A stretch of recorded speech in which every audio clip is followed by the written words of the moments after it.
Good afternoon, everyone. I hereby call this meeting of the Washington Metro Rail Safety Commission to order. This meeting is being recorded as well as streamed live for the public. Ms. Silbaugh, do we have a quorum today? We do, Chair. Participating in the meeting today is yourself as Chair, Vice Chair Lobby, Secretary Treasurer Farrar Dyke. We also have participating Commissioners Rouse and Conklin. We are anticipating the participation of Commissioner Higgins momentarily. And Commissioner Conklin also informed that he may be leaving the proceedings, and at that point, Commissioner Higgins will join as a voting member. Okay, thank you, Ms. Silbaugh. Now we will turn to our safety message from Mr. Braxton. Mr. Braxton? Thank you, Chair Hart. At times, there are close calls that do not result in actual incident or accidents. This is instinctively recognized in the moment by the personnel involved and creates a surge of adrenaline followed by a sense of relief. In transportation and in our transit industry, we call this a near miss. The consequences of a near miss don't have to be serious and result in property damage or personal injury. The difference between a near miss and an accident is chance. A near miss points to an accident that's waiting to happen. A near miss can be scary, but it is a learning opportunity in disguise. It provides an opportunity to learn something that can prevent a worse event from happening in the future. You can make the most of a close call by recording the details. If a close call happens, you should report the hazards immediately and not wait until someone gets hurt. Reporting it provides an opportunity to learn about what created the hazard and to mitigate it. Thank you. And thank you, Mr. Braxton.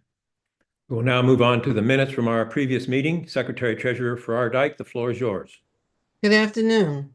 The minutes of the meeting were posted for review for January 28th, 2025. Are there any corrections or additions to the minutes?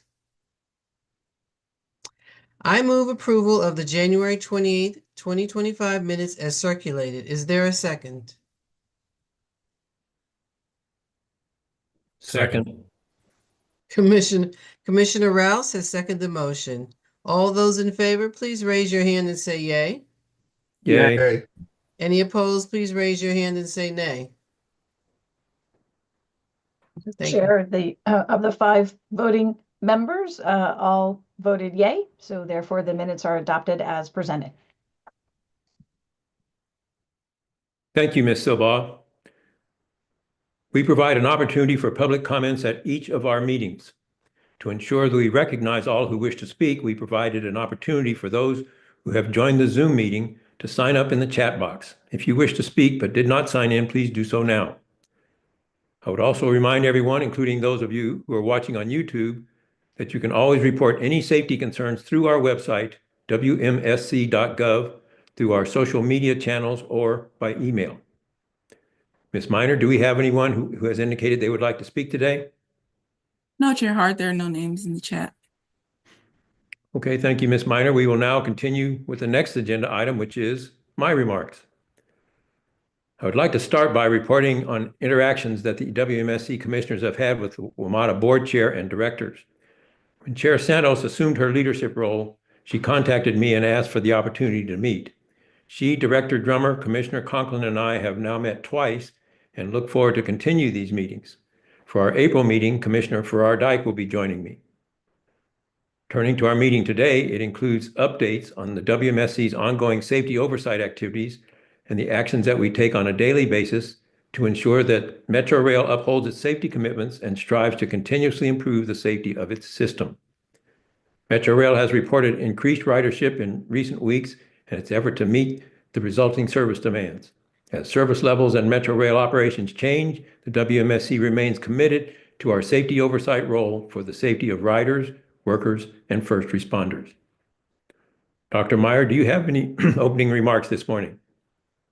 Yeah, excuse me. Yes, thank you, Chair Hart. I do have some updates for today's meeting. WMSC staff will provide some specific details on our work overseeing Metro Rail's corrective action plan implementation, our ongoing safety audits into rail operations and the control center and elevators and escalators, as well as our continued oversight following our concurrence to start automatic train operation at design speed on the red line.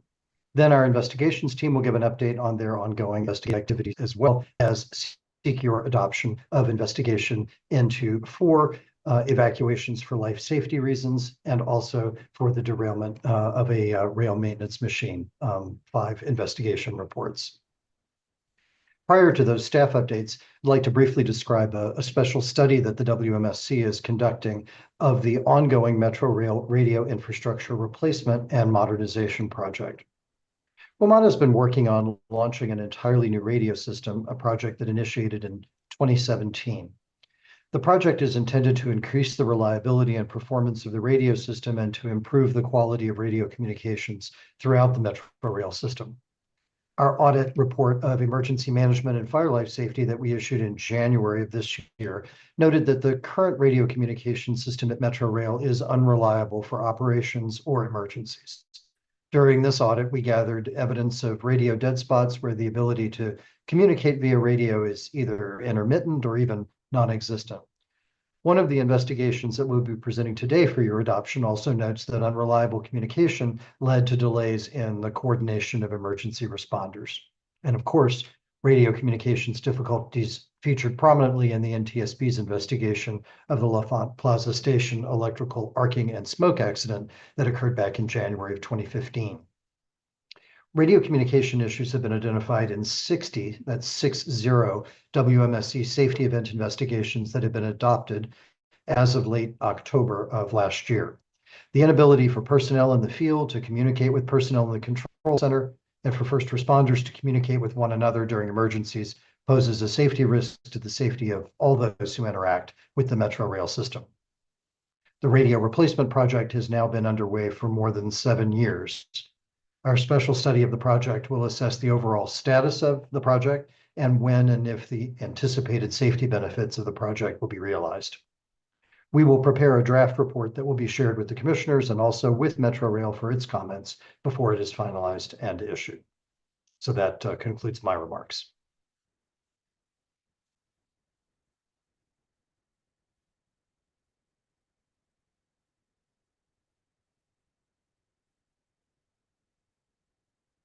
I hope I was audible, Chair Hart. That concludes my remarks. Sorry, it's a human factors issue. I was muted. Are there any questions from any of the commissioners for Dr. Meyer? Okay, hearing none, we will now move on to our next item, which is audits with an update from Mr. O'Donnell. Mr. O'Donnell? All right. Thank you, Chair Hart. The WMSC is in the midst of conducting our second triennial cycle of audits, which are aimed at examining Metro Rail's compliance with its Public Transportation Agency Safety Plan and associated commitments and requirements. Regarding our Fitness for Duty and Occupational Health Programs audit that was scheduled to begin in April 2024, the WMSC audit team remains ready to conduct this important oversight work, which Metro Rail refuses to produce documents for. This audit will assess Metro Rail's requirements and compliance with safety rules once we have adequate information and materials to do so. Moving on, the WMSC issued the Audit of Emergency Management and Life Safety Programs report, as mentioned on January 29th, 2025. This audit demonstrated that Metro Rail has made systematic improvements since the prior 2022 WMSC audit in this area. These are highlighted in the full audit report, but I would like to take a minute to focus on a few.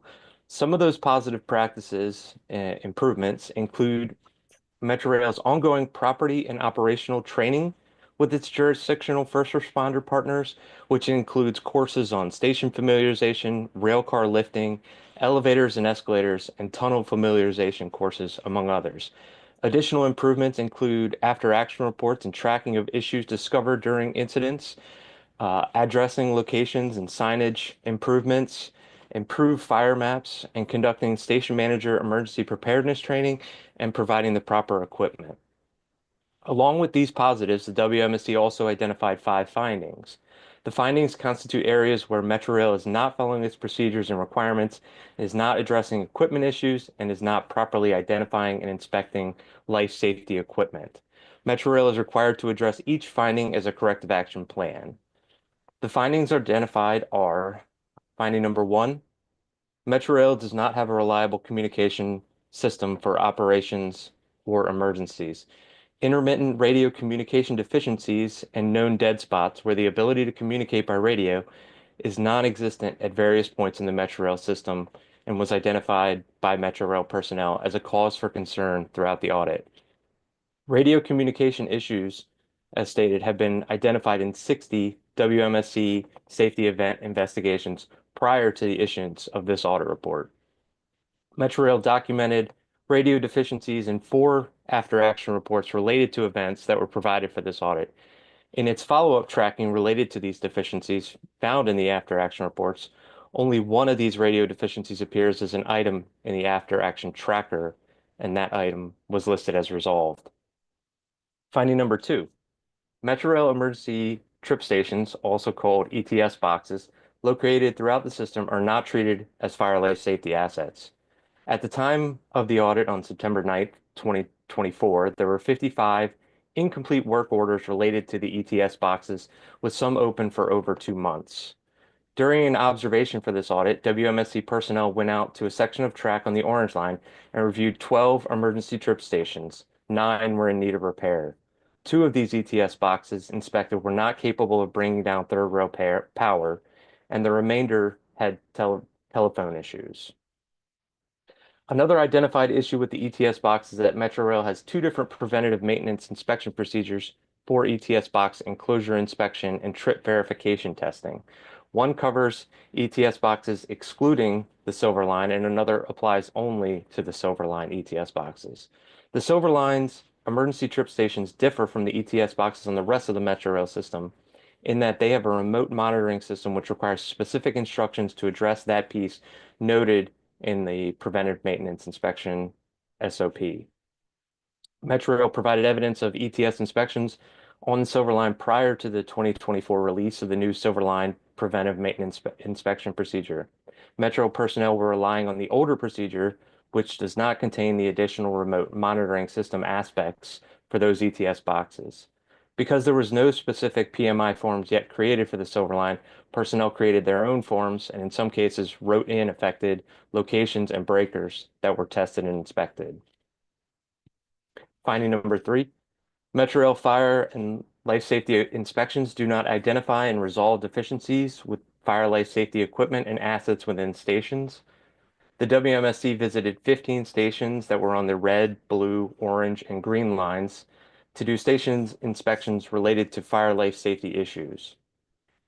49 issues were identified, which included fire extinguishers not being inspected, signed off, or properly stored, station fire life safety equipment, which included backflow prevention equipment not being inspected or inspected and listed as failing, issues with storage of equipment blocking fire cabinets, egress routes were found blocked by debris and equipment, and then area of refuge and rescue were seen being used for storage and egress pathways containing debris.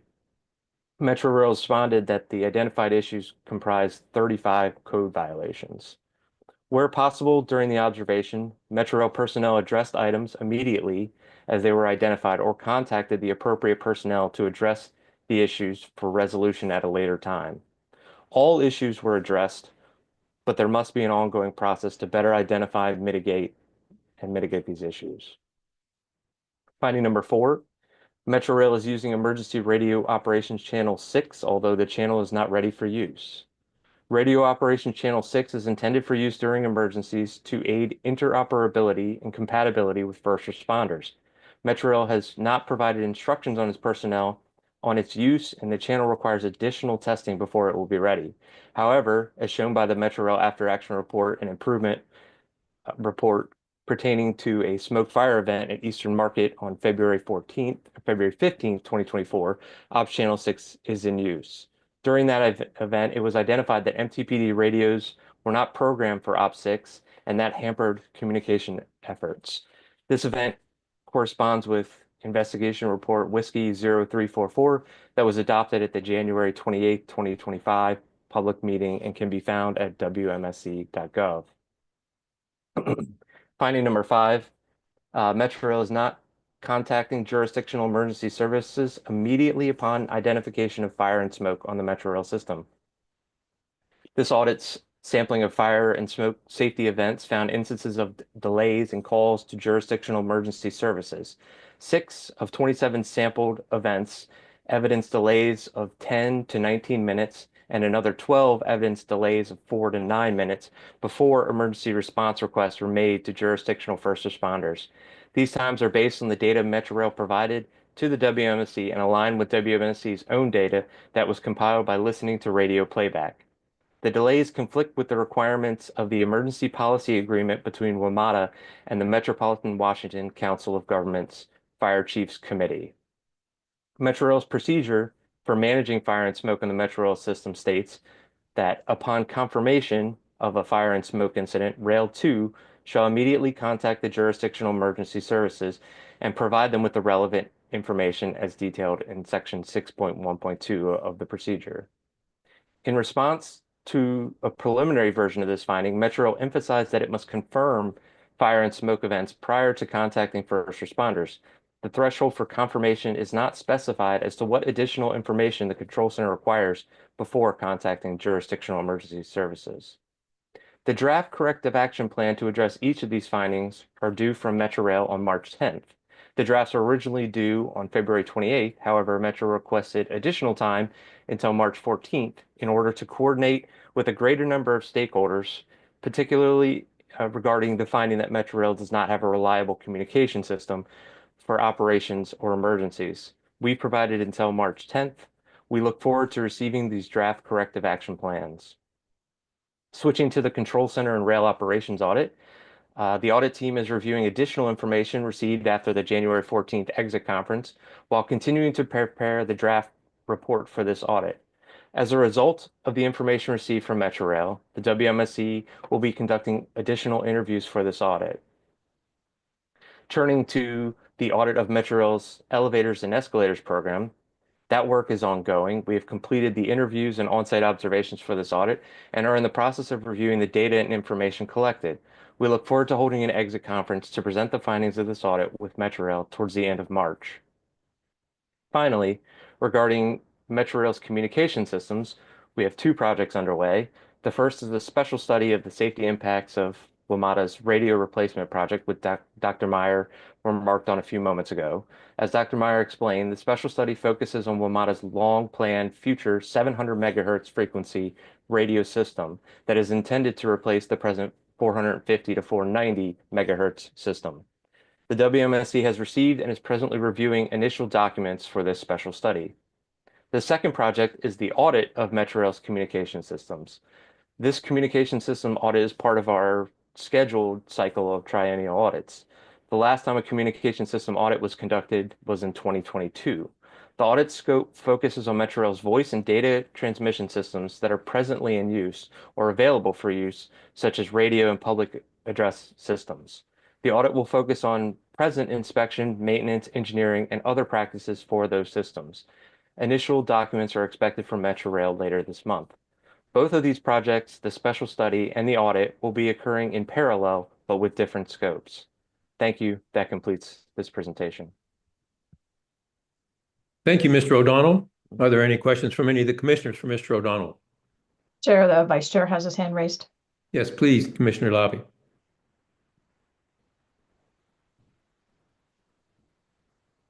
Commissioner Lobby, you're muted. There we go. Thank you, Chair Hart. I have a couple of questions for Mr. O'Donnell. On finding 3, you mentioned backflow prevention equipment. Can you tell me what kind of equipment that is?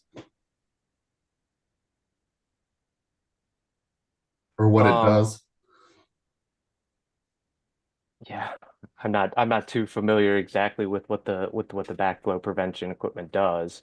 I'm not sure if anybody else has a better answer. It's part of the the water flow system. It's inspected regularly as part of the the assets to get the the flow of water in the stations. There were some that were inspected. They require regular inspection. There were some that were, not inspected. There were some that were noted as failing, but it wasn't Okay, known until we brought it to their attention.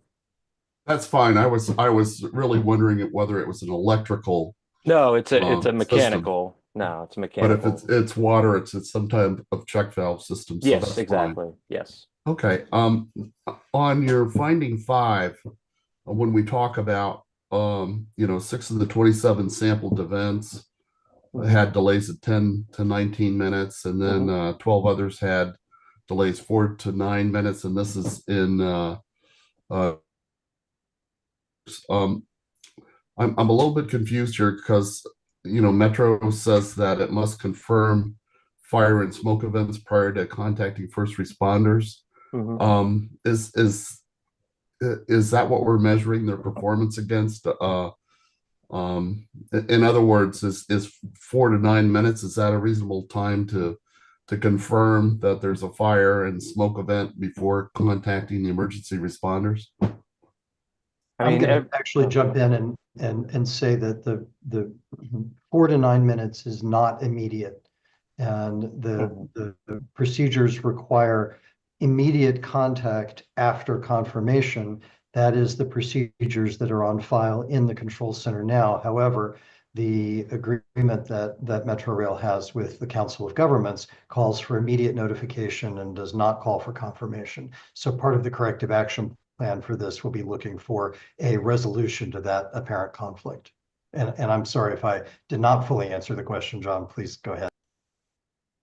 no, that was it. I mean, every minute counts. So there's, that delay is an issue, and also the procedure conflicting with the agreement is an issue as well. Okay, so it's really the conflict that's the issue, that there's 2 procedures and which one do you follow? Because to me, it seems reasonable to confirm that you have a smoke and fire event before you call the fire department, just to cut down on the nuisance reports or whatever else. But it's the conflict that's the issue. Is that correct?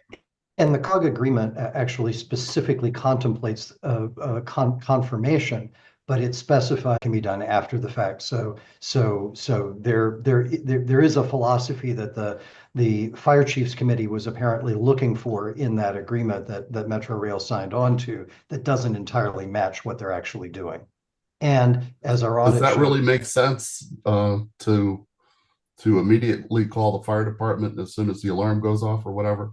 I mean, to me, it it's not so seems much as soon as the alarm goes off, it is as soon as smoke or fire is reported on the system. And in that situation, I will look to the fire chiefs to rather than impose my own opinion, but their agreement calls for immediate notification with a callback to rescind the alarm if necessary after a failed confirmation. Well, I note in some of the reports that we're going to talk about today that the fire department goes and looks and says it's a maintenance issue and packs up their stuff and goes home. I mean, to me, there seems to be some middle ground here that probably should be considered, to make sure that the fire department resources are not being excessively used, but at the same time making sure that you have a good response. You don't want to you don't want to call out the fire department unless there's a need to, I guess. Some judiciousness is probably called for, but I'm fairly confident that if you ask a fire department, should I call you now or should I call you later? They are unequivocally going to say, call me right now. Yeah, I'm sure, but once they have 100 calls every day, they may change their mind. So, okay, those are the only questions I had on that section. Thank you. And Chair Commissioner Rouse has his hand raised. Yes, Commissioner Rouse. Yes, thank you, Chair. I just want to talk about finding 2 for a minute. If the ETS boxes were not treated as fire life safety assets, what type of asset were they being treated as? What level of criticality was WMATA holding these boxes to?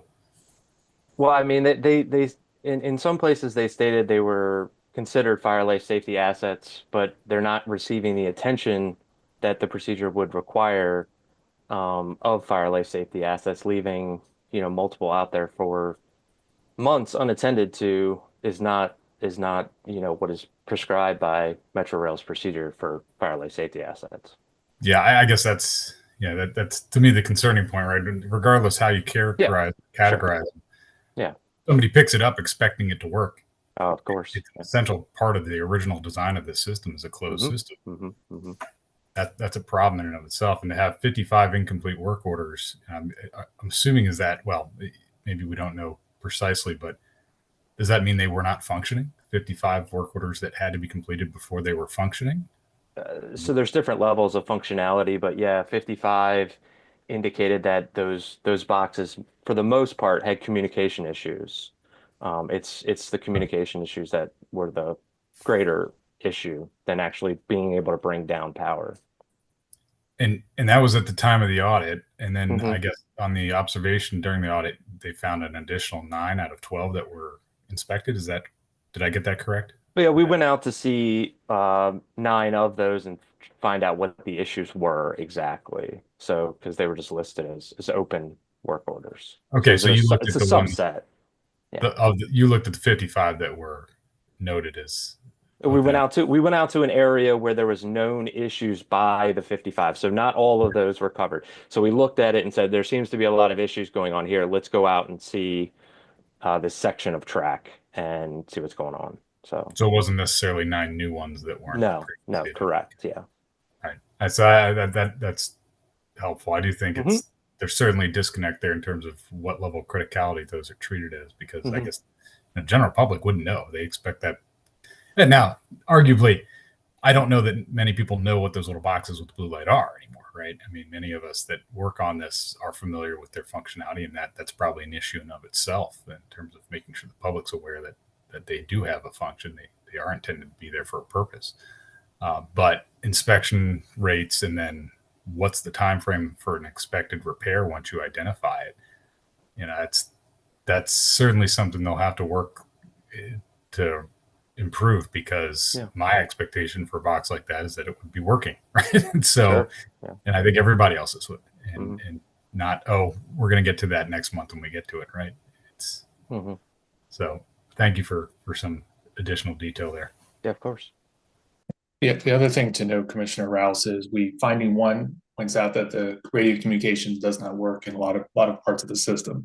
So these ETS boxes serve as a redundant system if the radio does not work. And so if the ETS boxes are malfunctioned or broken or what have you, then they're not serving that redundant purpose for radio.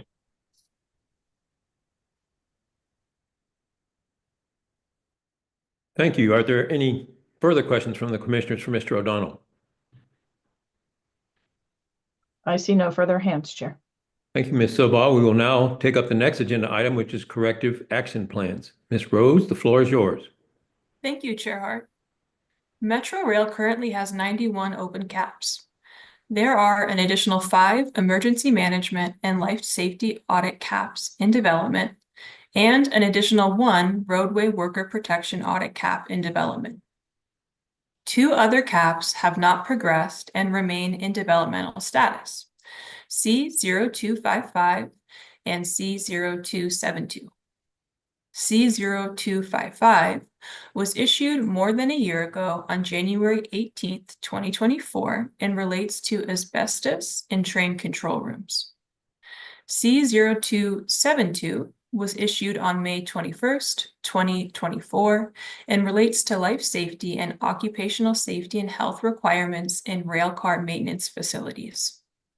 Despite the WMSC issuing notices of noncompliance for C0255 and C0272 in October, WMATA has not acknowledged or progressed their status. As part of Metro Rail's implementation of open corrective action plans, we receive weekly submissions of activities or milestones that Metro Rail has completed. Since the last public meeting, Metro Rail has submitted 49 routine deliverables associated with open corrective action plans for WMSC review. Metro Rail informed us that 1 deliverable would be late, but that it will be submitted within a week of its due date. I will now turn to a notable milestone. Since the last public meeting, the WMSC closed CAP C0162. Each CAP that is closed is a fully implemented safety improvement that results in improving overall Metro Rail operations, either through changes to rules and procedures, changes to training, or changes to equipment and infrastructure. C0162 constitutes one of those systematic safety improvements that Mr. O'Donnell mentioned Metro Rail having implemented with regard to the emergency management and life safety audit.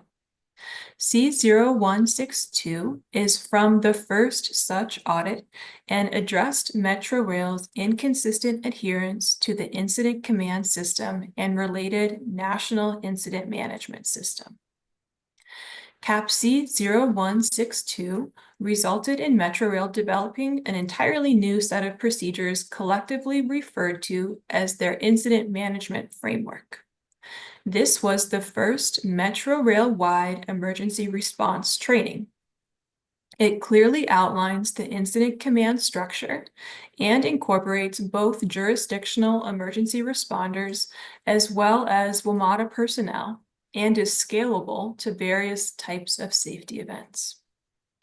The new framework incorporates new terminology to match with the National Incident Management System terminology that jurisdictional emergency responders are already familiar with. The new framework also defines duties and provides playbooks for key personnel who respond to incidents. Metro Rail trained 3,892 personnel through 4 different training levels, with a subset of personnel receiving classroom training over the course of several days.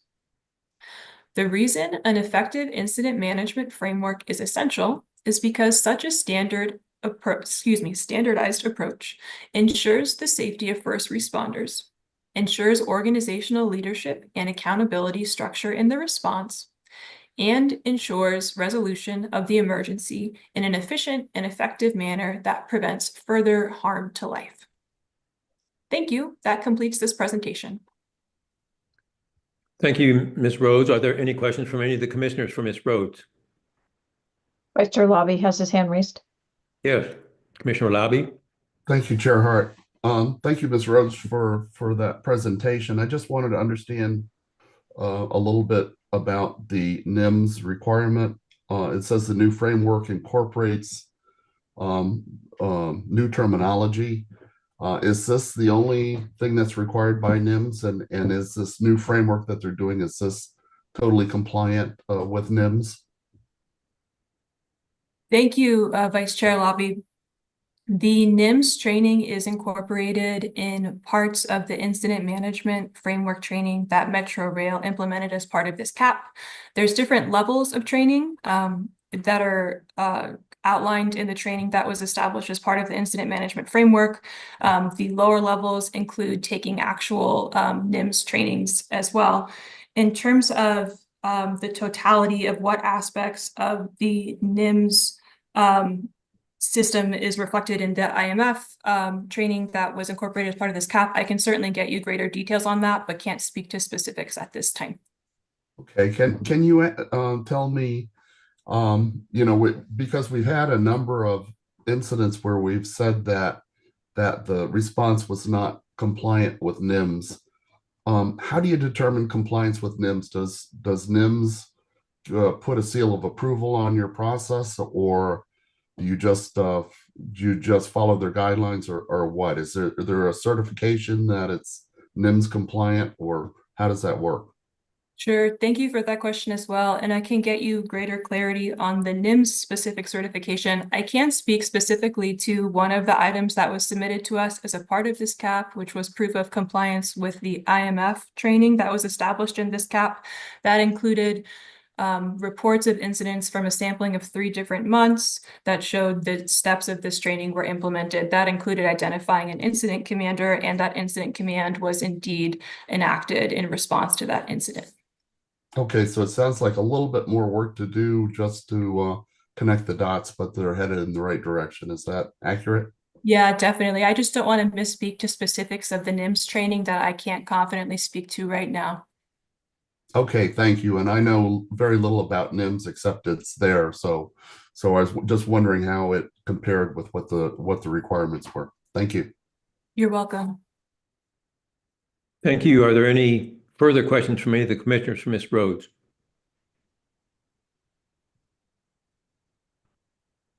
Okay, seeing none, we will now move on to our next agenda item, which is an update on some of the WMSC's latest activities overseeing Metro Rail's safety certification process. Paul Smith, WMSC Director of Systems Engineering, will present this item. Mr. Smith? Thank you, Chair Hart. At the last public meeting, I presented an update on the WMSC's oversight of Metro Rail's implementation of ATO and design speed on the Red Line. Since our concurrence, at a broader level, our work post-concurrence includes verifying that WMATA's restrictions and mitigations remain in place and are serving their intended safety purpose. The station overruns we saw, and which I reported on at the last public meeting, have continued to increase. As of today, March 4th, there have been 190 station overruns on the Red Line involving trains operating in ATO.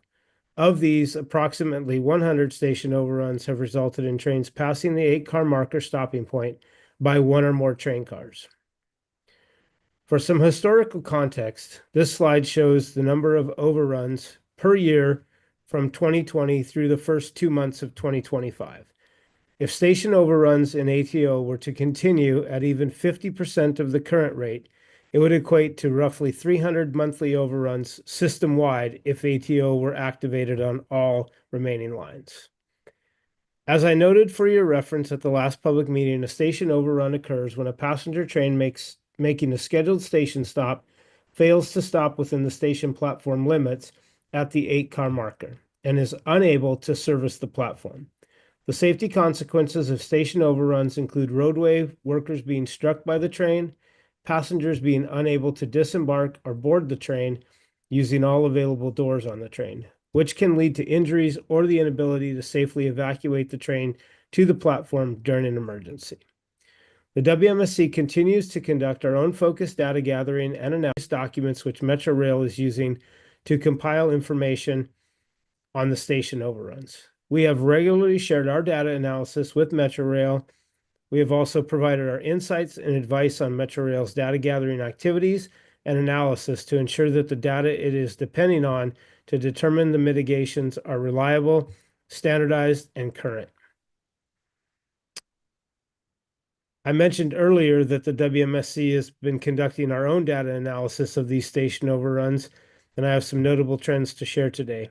As you can see from the slide being presented, there's a noticeable decline in the station overruns since ATO activation. I've also noted milestones in this graph to illustrate various conditions that prompted the changes to station overruns, as well as mitigations taken by Metro Rail. For instance, on January 15th and 16th, following heavy snowfall and icy track conditions, station overruns increased. This finding is what led Metro Rail to recognize the need to refine its severe weather procedure. There are days when automatic train operations were suspended due to such weather conditions, which then saw a rapid decline in station overruns. On January 20th, 2025, the day of the inauguration, Metro Rail operated in manual mode. As you can see, there were no reported station overruns on that date. The WMSC investigations team, along with the Metro Rail investigators, have been conducting interviews of all train operators involved in station overruns in ATO since the activation. A key takeaway from those interviews is that the ATO training they received was not adequate. The familiarization provided through the use of the train simulators did not prepare them for the real-world train handling in ATO. In response to this insight, Metro Rail has implemented an interim mitigation by issuing a rail operations directive that reinforced key features of the train and how to judge conditions being encountered by the train and how to apply these features appropriately, such as the station stop cancel button. As mentioned during our last meeting, it was determined some train operators were incorrectly pressing the station stop cancel button, fearing that the train would not make the correct station stop in ATO. However, that button actually prevents the train from stopping, canceling the station stopping profile. Metro Metro Rail issued a directive to address the issue of the station stop cancel button being used incorrectly. The WMSC followed up to ensure that WMATA incorporated this element into the training for train operators. Metrorail has updated their training to ensure operators know that the use of this button will result in a station overrun. The WMSC has seen this mitigation start to reduce these human factor caused station overruns. Metrorail also issued a revised Standard Operating Procedure 40, which governs preventing, reporting, and assessing the cause of station overruns. Previously, this SOP instructed train operators to press the ATO stop button if their train entered the station at a speed greater than 42 miles an hour. With the activation of ATO on the red line and the ability of train to automatically bring the train to a stop, tailoring its braking profile using appropriate built-in logic, Metrorail considered this entry speed restriction not applicable, and there is no longer a reference to the specific speed in this procedure. Additionally, as you can see, there have been stations that have experienced more station overruns than others. As part of its effort to prevent station overruns in ATO, Metrorail started evaluating each of these red line stations for location-specific train control adjustments, and in some locations, such as Rockville Station, instituted temporary mitigations that are showing results of declining station overruns. Metrorail has also been investigating station overruns at Judiciary Square Station, where trains are experiencing a higher number of overruns than at any other station on the Red Line. Metro has explained that trains arriving at the station are experiencing an electromagnetic interference that has contributed to the overall number of station overruns across the Red Line. We have stated to Metrorail that in order for the remainder of the Metrorail system to be assessed for ATO concurrence by the WMSC will require evidence of comprehensive Red Line ATO station overrun data gathering and a disciplined analysis of that data using the safety management system approach, and then designing, testing, and implementing mitigations using the systems engineering approach, leading to mitigations preventing station overruns in ATO on the Red Line. As we continue to conduct our oversight, we also continue our practice of being receptive to Metrorail's proposed path to interim mitigations and permanent solutions. As I have reported in past meetings, the WMSC designated the 8000 series rail car for safety certification. Our oversight of Metrorail's safety certification process requires an independent assessment of the safety certification and project documents and records for these rail cars. We've asked for access to the railcar planning documents, acknowledging that some may be in draft form, so that the WMSC may provide safety input at the earliest point possible, when it is the easiest and least costly for Metrorail to make changes to the design. At this point, we have not received these materials, and Metrorail stated that it does not intend to provide the draft documents or planning documents. Metrorail will provide the preliminary design document once it is completed. The WMSC will respond to the preliminary design document with its assessment, whether the necessary safety considerations have been incorporated, and trusts that if there are outstanding safety considerations, Metrorail will not assert that the time has passed for these changes to be made to the design. Thank you. That completes this presentation, Chair Hart. Thank you, Mr. Smith. Are there any questions from the commissioners for Mr. Smith? Chair, Commissioner Conklin has his hand raised. Yes, Commissioner Conklin. Mr. Smith, thank you for the discussion of the station overruns. We've heard a lot about how the ATO is supposed to be a safer system than manual operation. And obviously this is one metric, but I was wondering if you've seen any other metrics that have shown improvement, or if we were to judge it by this metric alone, I don't think we would be terribly enthusiastic about ATO as a solution, but this is only one part of what that system does. So I was hoping you could comment on other elements of the ATO performance other than the station overrun. As far as the other performance factors of ATO, I don't think we've been really digging into those details. We've been focused strictly right now on the station overruns, since they've been such a large number, historically speaking, from the rest of the system in manual mode, as well as just the overruns in general on the Red Line. So we've really been kind of keying in on that particular element of ATO at this point. We've not seen any, red signal encroachments or red signal overruns in ATO. We haven't been made aware of any of those at this time. I appreciate that. Thank you. Chair, Commissioner Rouse has his hand raised. Yes, Commissioner Rouse, please.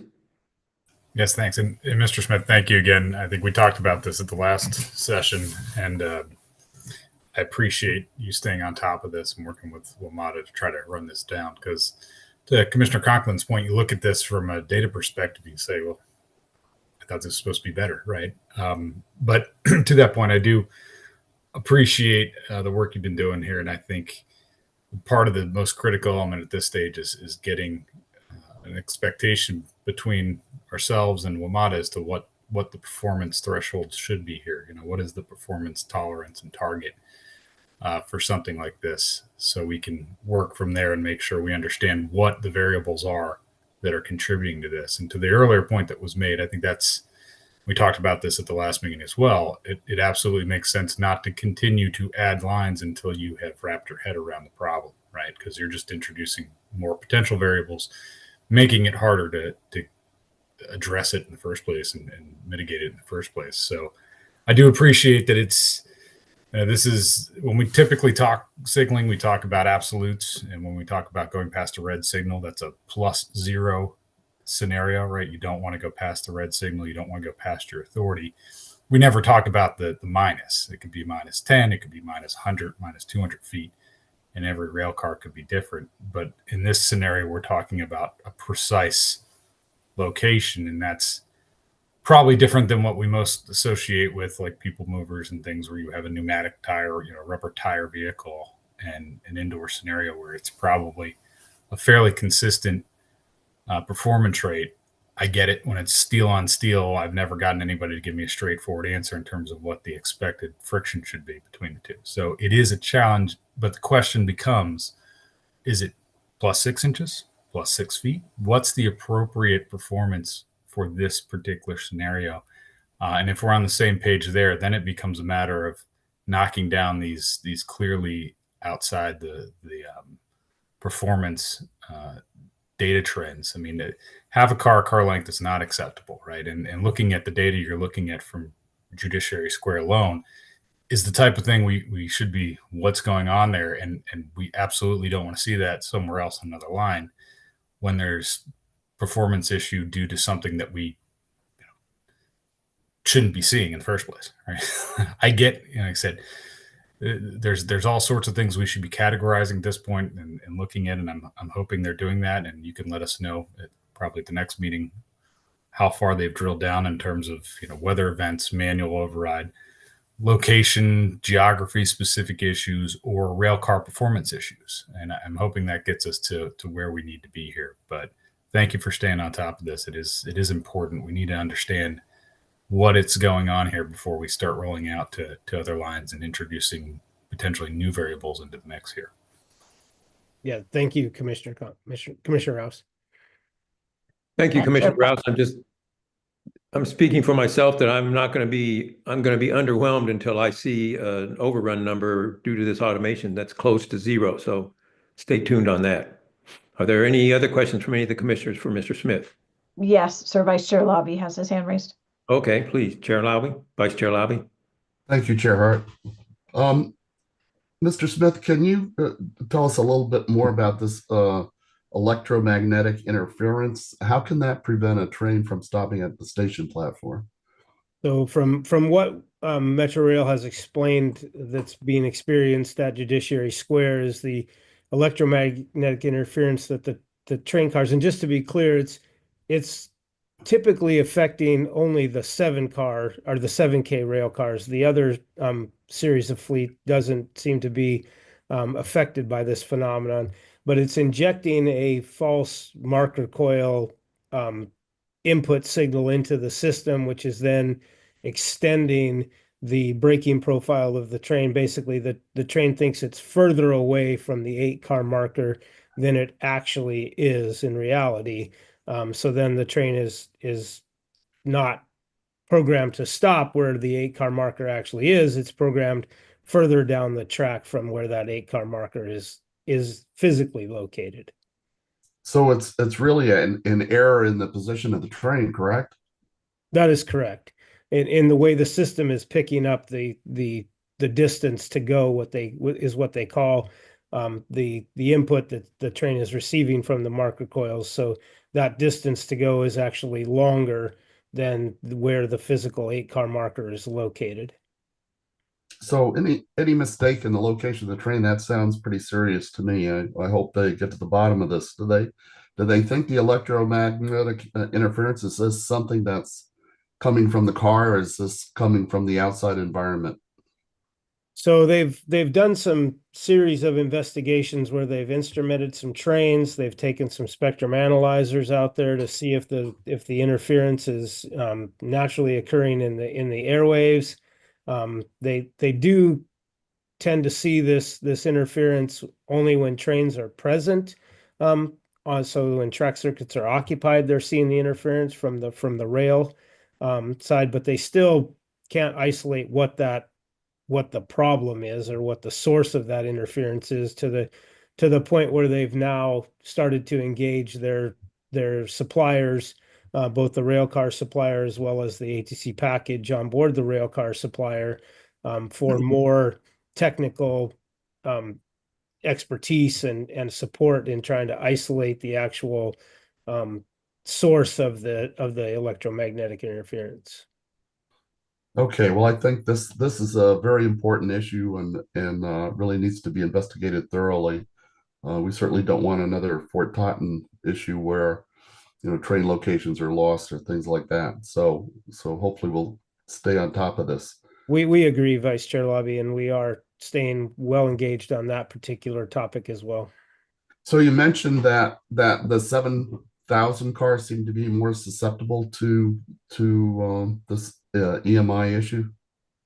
Of the overruns that have occurred at Judiciary Square, there's only been one of the other series of fleet that have experienced the overrun. It's all been the 7Ks, at least to my knowledge. So what happens to a train set that experiences an overrun?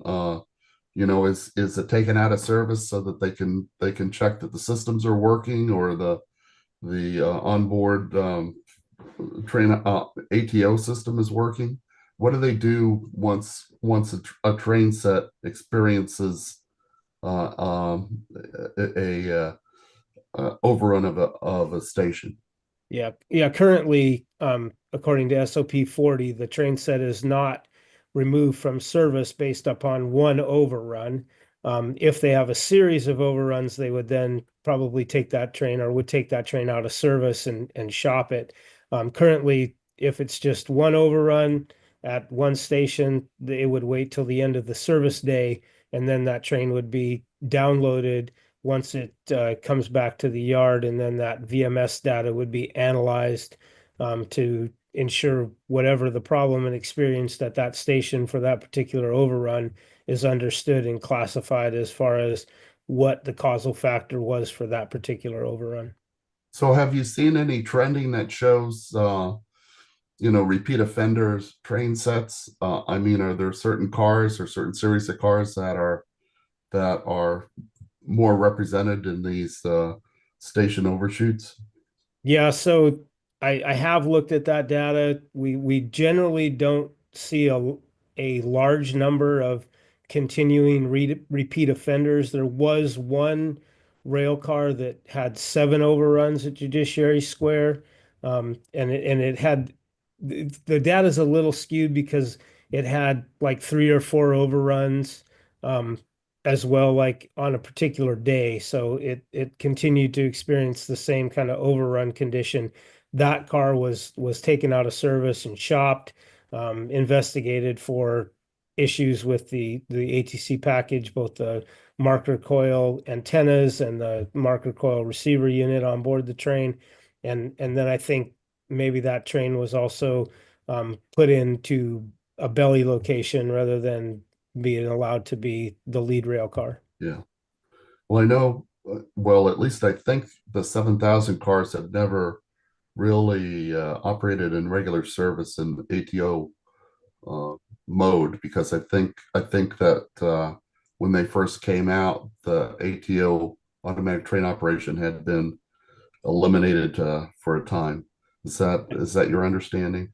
That is correct, Vice Chair Lobby. There was a period of time, I think, and someone may correct me on the dates of this, but 2016, 2015 timeframe, when they did potentially try to go back into ATO for a very limited amount of time and then turned it back off. So there's not a lot of historical data on these 7K rail cars as far as ATO operations.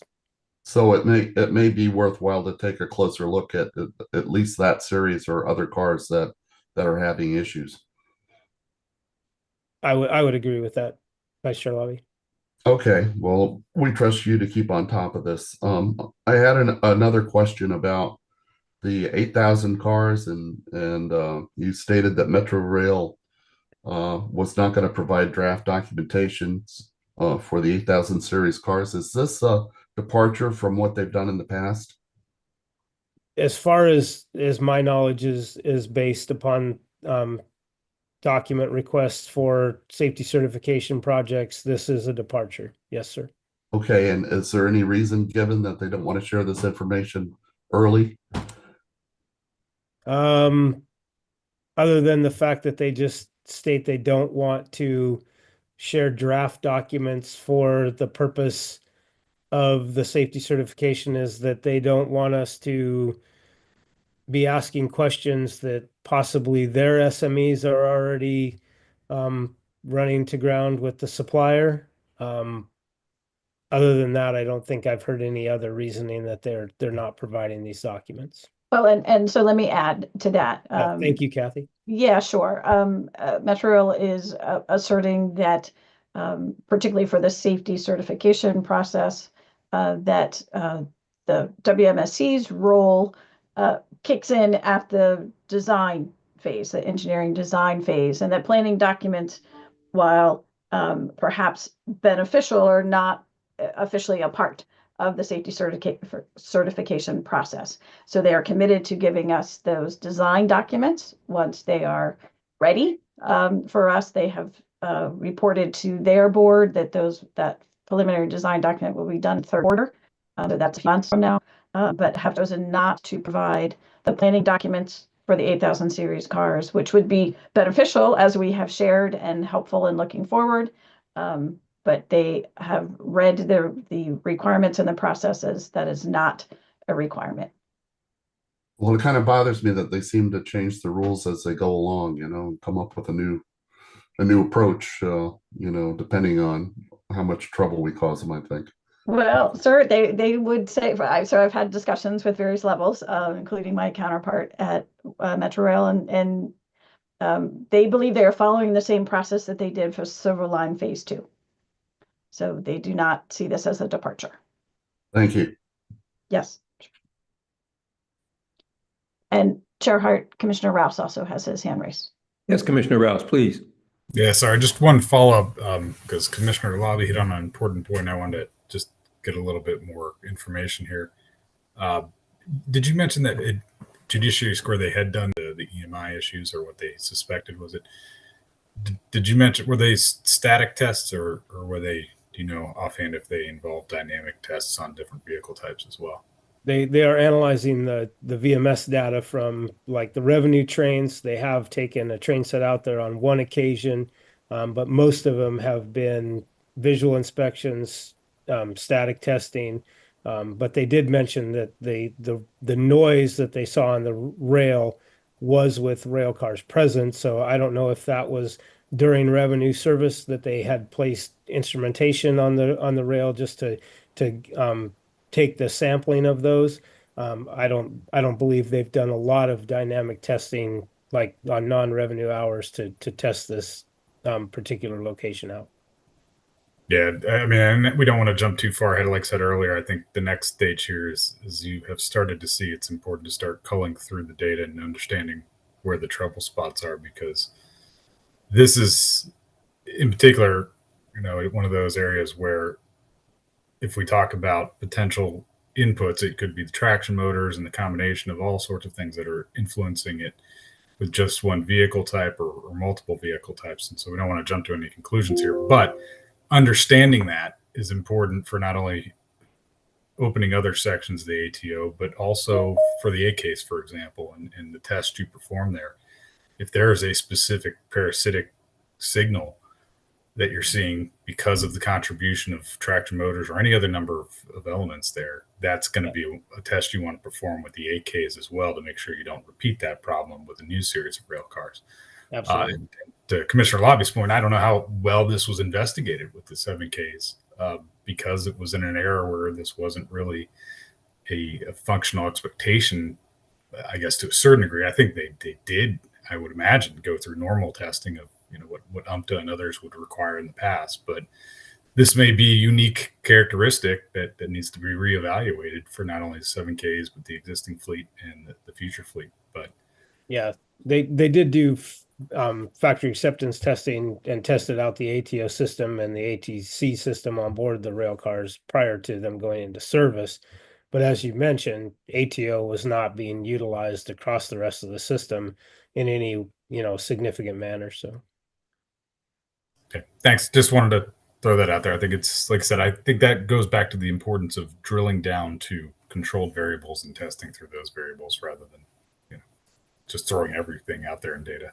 Absolutely, and that's what we've continued to advise WMATA on is the very detailed and systematic approach on the redlining and understanding the problems that they have and mitigating those problems, and then using that data to then support the testing on other lines to make sure that they capture all of these different variables and knock them down before they go into service on another line. Thank you, Commissioner Rouse. Any further questions for Mr. Smith from the commissioners? I see no further hands. Okay, thank you. In that case, the next item on the agenda is safety event investigations. We will hear presentations on all of the reports, and obviously you can ask questions at any time for clarification, but we're going to wait until taking a motion until we get all of them completed. If any commissioner wishes to remove a report from the group that will be considered in a single vote, please indicate that at the end of the presentation on that report. Mr. Quigley, the floor is yours. Thank you, Chair Hart. Recently, the WMSC investigations team has been investigating several incidents, including a collision that occurred on January 25th, 2025, between North Bethesda and Grosvenor rail stations, resulting in a fatality. The WMSC is examining all aspects of this event, including adherence to standard operating procedures when individuals are reported on the roadway, automatic train operation rules and procedures, and emergency response protocols. A preliminary report has been received, and a final report will be presented at a later date. Additionally, the WMSC is investigating 2 red signal overrun events that have occurred in the last 2 weeks. These incidents are being thoroughly reviewed, and we continue to interview operators involved in red signal overruns to determine contributing factors. In the past 5 years, the WMSC has issued findings which have resulted in improvements such as physical characteristic training, expansion of stop and proceed to prevent moving with zero speed commands, compliance with train operator certification, and changes to radio communication network inspections and maintenance procedures to reduce and prevent red signal overruns and other potential safety events. For your consideration and adoption, today we have 1 derailment and 4 evacuation for life safety reasons. Starting with investigation Whiskey 360 relates to a rail maintenance vehicle derailment that occurred on May 17th, 2024 at approximately 1:05 a.m. A tie remover and inserter maintenance vehicle identified as TR05 or TR05 derailed while being transported from Alexandria Rail Yard to Branch Avenue Rail Yard. The derailment occurred just outside the platform limits at Naylor Road Station on track number 2.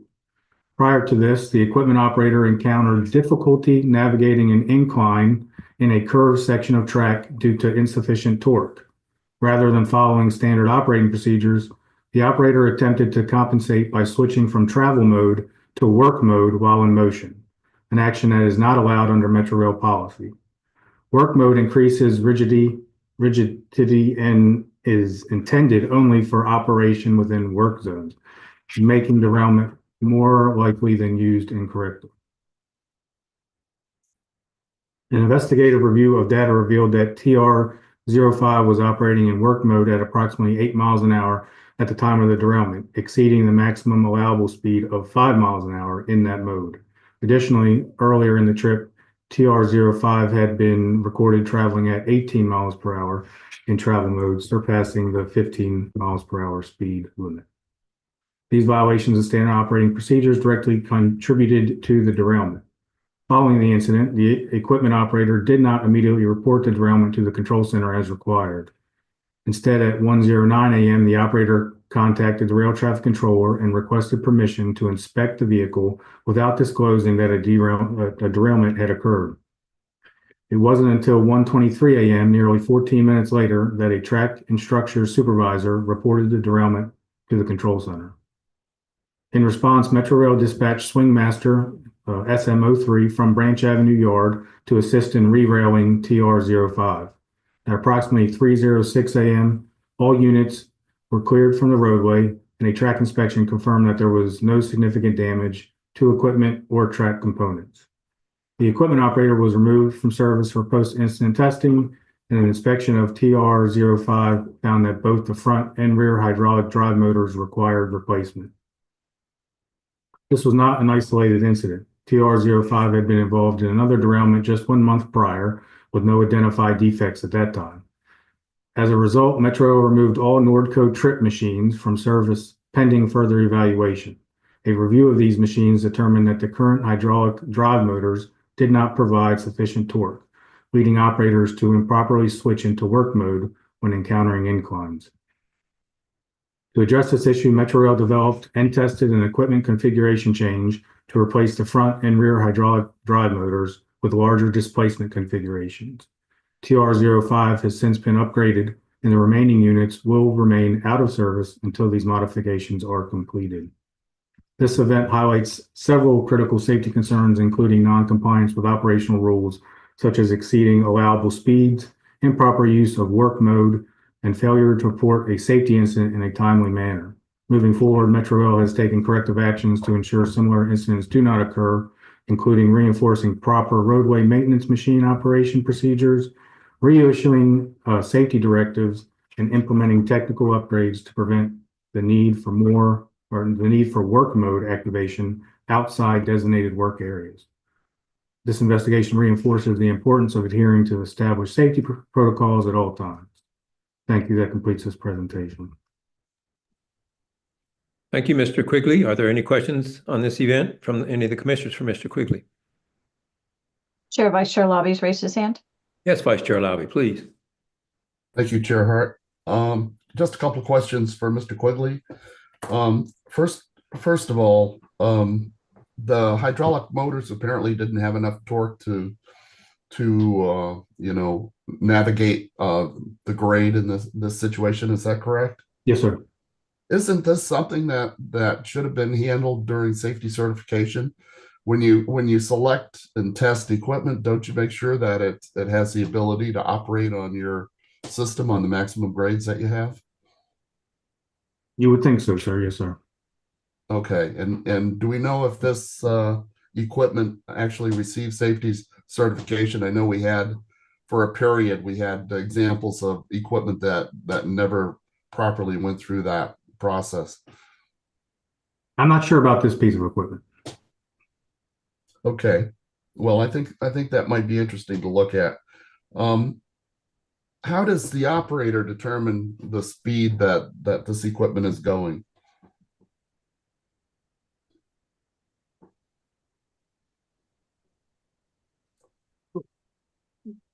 Does he have a speedometer, for example? Yeah, absolutely. Cab or yeah, speedometer. So I mean, they're in charge of the rail maintenance vehicle. So I mean, they're controlling the speed and applying the braking when need to. So when you say that he's 3 miles per hour over at a couple of different instances, is that coming from an event recorder or from that same speedometer? It's like a GPS event reporter that these rail maintenance vehicles have. So Okay. it is some type of like a recording system. Yes. Okay, I'm just wondering if there's a problem with the speedometer or something, that it's 3 miles per hour different at Right. these two speeds. So, and finally, there's sections in the report that says the equipment operator wanted to inspect the equipment and told the controller that foul time was not required. Was that a correct decision on his part? You know, to actually examine a derailed wheel? Is foul time not required? I mean, you would want, that type of protection when you're out there in the roadway. I believe because of how they move these units, there was already kind of foul time set up. How controllers move units, you have to put them between red signals. So once a train goes, or not train, once a prime mover kind of goes through an interlocking, it will cancel out the signal behind it. So nothing else can get behind it because they're not always shunting. If I'm explaining that clearly. So maybe foul time was not requested officially, but they were protected in some matter just because of how they move these units. Okay, I was just wondering because that phrase was in the report, in both reports, that he said foul time wasn't required, and I didn't know whether that was on his part, whether that was the correct statement or not. But it sounds like he had adequate protection in place. Yeah, absolutely. Thank you. That's all I had. All right, thank you, Vice Chair Lobby. But are there any other questions from any of the commissioners for Mr. Quigley? I don't see any further hands. Thank you, Ms. Silbaugh. Hearing none, Ms. Keyrose, would you please present the next reports? Thank you, Chair Hart. The remainder of the investigation reports being presented for your consideration today involve evacuations for life safety reasons. These investigations identified deficiencies regarding the fan configuration process, radio transmission quality, communication among Metro Rail personnel and with first responders, rail traffic controller staffing, and adherence with written policies and procedures. As mentioned earlier in the meeting, several of the deficiencies identified during these events were also identified in our recently released audit of Metrorail's emergency management and life safety programs. Investigations Whiskey 0361 and 0362 relate to evacuations for life safety reasons that occurred in April and May of last year. At 4:31 p.m. on April 17th, as train 529 exited the upper level of L'Enfant Plaza Station on track 1, arcing occurred, causing smoke and fire due to a stud bolt contacting rebar in the concrete. A train operator aboard the train on the opposite track noticed the fire and immediately reported it to the control center. In response, the rail traffic controller stopped all nearby trains and de-energized third rail power. At 4:34 p.m., the Assistant Operations Manager requested emergency assistance from DC Fire Emergency Medical Services, correctly reporting the fire on track 1. Metro Transit Police Department officers already on the scene attempted to extinguish the fire with a fire extinguisher, but due to the electrical nature of the fire, their efforts were unsuccessful. When the fire department arrived, personnel were initially dispatched to track 2 in error by DC Office of Unified Communications. However, the fire liaison in the control center corrected this, directing the response team to track 1. The battalion fire chief ordered a partial station evacuation, but later determined the issue was maintenance related and turned the scene over to MTPD. Train service on the upper level remained suspended. At 5:06 p.m., Office of Track and Structure Emergency Response Team personnel entered the roadway and successfully removed the arcing stud bolt. The event highlighted inefficiencies in the fan configuration change request process. The default configuration, according to the fan playbook, requires the tunnel fans be turned off and only the platform fans to be turned on exhaust. Multiple requests for fan reconfiguration were made, requiring multiple levels of approval and causing delays. To ensure safety before restoring service, a test train performed an inspection through the upper level of L'Enfant Plaza Station. Once the track was confirmed clear, normal service resumed at 6:27 p.m. The cause of this event was an old installation method where stud bolts were fastened without removing nearby rebar, leading to unintended electrical contact and arcing when trains pass over the area. Metrorail has since transitioned to core drilling, a process that removes surrounding rebar before installing stud bolts, reducing the risk of similar incidents. This event underscores the importance of clear communication in emergency response, efficient coordination among agencies, and continued improvements to infrastructure to enhance safety. And I can pause before I go to the next report. Any questions? Are there any questions from any of the commissioners for Ms. Key Rose? Yes, Chair. Vice Chair Lobby has raised his hand. Thank you. Ms. Kuros, just a short question. You talked about this old method of installing these studs. How are they using a different method now when they install track? Yeah, I just know that they Well, there's an old method and a new method, and, Right. and I'm wondering how much of this old method is still out there that causes the risk of fire because of a stud, that may contact a piece of rebar in the concrete. Is it extensive throughout the system? Are there steps to retrofit them, or is it just something you live with unless you have a problem? Yeah, that's something we could get more information on. Okay, and they're using a different method, I believe, of boring out the hole and then encasing the studs later on. And I'd like to know if that's part of when they do their track rehabilitation, and whether they change all those, or whether they just use the previous fastening methods. We'll definitely look into that. All right, thanks a lot.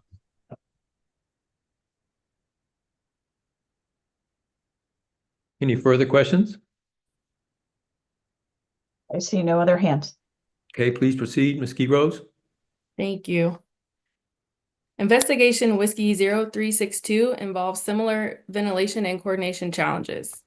At 12:25 p.m. on May 18th, train 402 traveling from Foggy Bottom to Roslyn Station reported a track fire between Farragut West and Foggy Bottom stations. At the same time, train 401 stopped at Foggy Bottom Station reported the smell of smoke. The rail traffic controller, who was working alone as their partner took a personal break, instructed train 401's operator to shut off the train's environmental system, but initially misreported the location of the fire as being between Roslyn and Foggy Bottom. At 12:27 p.m., the assistant operations manager called the fire department, who dispatched units to both Foggy Bottom and Farragut West stations. Metro Transit Police Department officers arrived at Foggy Bottom Station, observed the smoke in the tunnel, and directed the station manager to evacuate the station. At 12:28 p.m., the rail traffic controller contacted the Maintenance Operations Center to request fan activation, but again relayed the incorrect fire location. Without an exact chain marker for the fire's location, only the platform fans could be activated instead of tunnel fans. As fire department units arrived at Foggy Bottom Station at 12:34 p.m., they assumed incident command. At 12:48 p.m., MTPD officers at Farragut West observed light smoke in the tunnel and ordered evacuation. After determining that the station was safe for use, the fire department personnel allowed it to reopen. The request for thorough power restoration on track 2 by emergency response team personnel was relayed to the incident commander, and permission was granted to restore power at 12:58. Trains began signal tracking on track 1 and bypassing Foggy Bottom Station after a test train performed a clear track inspection. At 1:04 p.m., the rail traffic controller contacted the power desk assistant superintendent to restore power.